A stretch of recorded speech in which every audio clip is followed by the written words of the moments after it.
I bought Silver Britannias last year, and then this happened. Welcome to Silver Heist. Thank you to our returning subscribers and guests. We are a channel that likes to hold physical gold and silver. To support my creation, please subscribe. On 2 different occasions last year, I bought a tube of Silver Britannias. We do have 2 distinct designs, the 2020 and the 2021.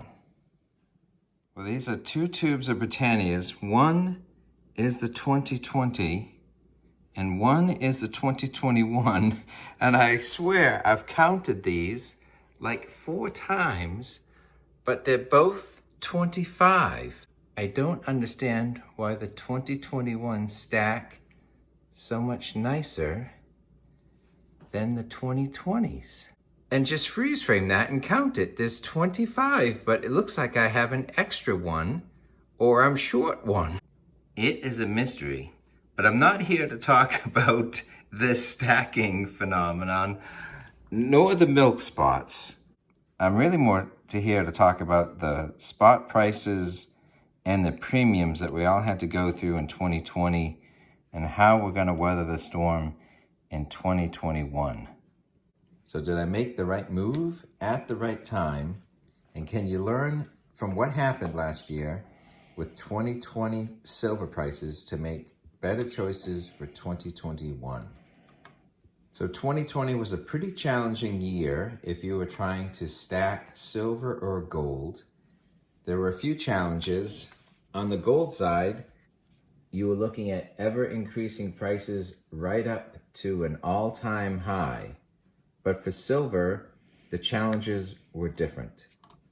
Silver did not reach an all-time high last year, but it did reach a couple of significant thresholds, including dropping to very low numbers and creating all kinds of new barriers with reduced inventories.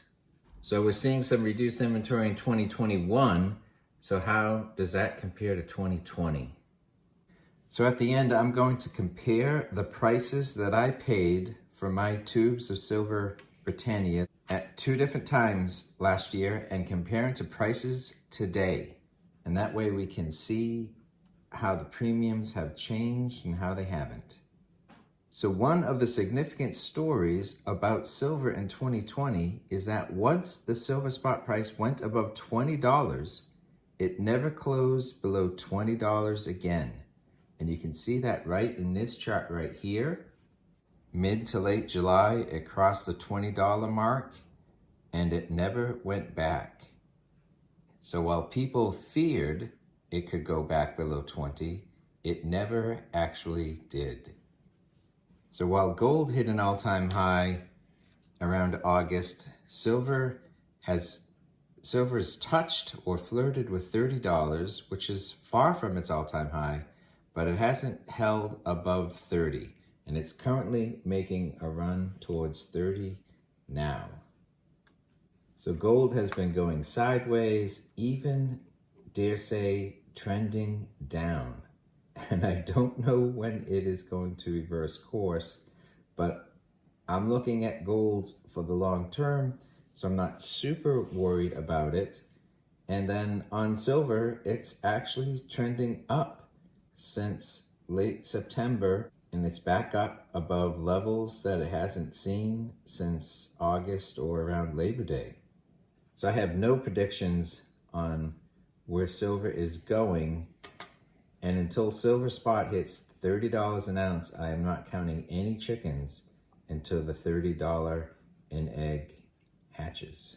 So the second significant silver story of 2020 was the premiums. So as silver spot price dropped below $15 to even $12 or $13, the premiums and the demand for silver surged. The mints across the world were in low production and the demand was not met at all. And those premiums stuck around for way too long, all the way, I think, almost until the fall. So while you can easily get a chart of silver spot prices, you really can't get a chart of premiums over the whole year or coin price charts. But the 2020 premiums were excessive, and they only improved maybe in the fall, and they were just getting good for Silver Eagles, not like the old days, but better. And then the last month brought the Silver Squeeze, which has really turned into a physical Silver Squeeze, and the premiums are right back up super high. So I think it'd be a great comparison to look at the prices I paid at 2 different occasions last year for a tube, a decent quantity of silver, and compare it to what it would cost today. Okay, so let's compare prices on 2 different purchases plus now. For Silver Britannias, the date, the spot price at the time, a tube of 25. So it's not a tube of 20, it's 25. And then if it's easier to think about it in terms of per coin, we'll do it for each. So August 3rd, 2020, spot was $24.25. A tube of 25, $706. And that was $28.24 each, a premium of $4 per coin. Then October 13th, 2020, spot was still in the $24 range. It had flirted with $29, almost $30 just a little bit after this, but I paid $677, and that was pre-ordering the 2021 coin.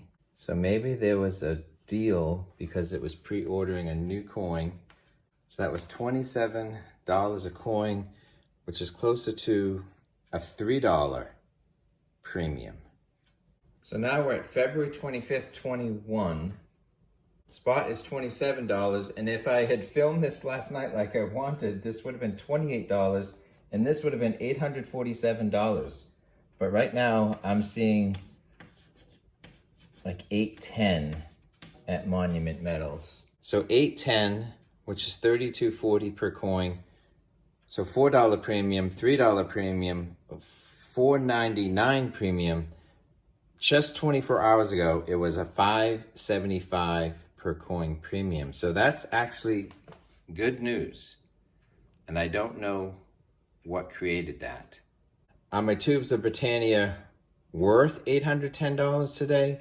Well, SD Bullion will only pay you $1.50 back on the purchase. So all of these dealers charge you $3, $4, $5.75 on the purchase side and only $1.50 payback on the selling side.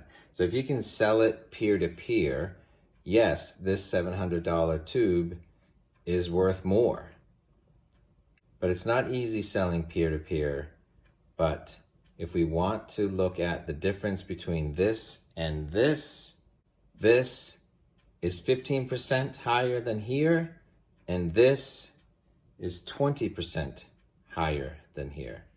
So you could say that I've gained 15 or 20% on those coins, but that's only if I can realize the full value of the coins today. So I'm happy to have them here. These I got in August and October. If I had gotten them in May, who knows what I would have paid? A lot less. So I bought 2 tubes of Silver Britannias last year, and then this happened. So leave a comment below as to what you'd like to do next: gold, silver, or holding your cash for a while.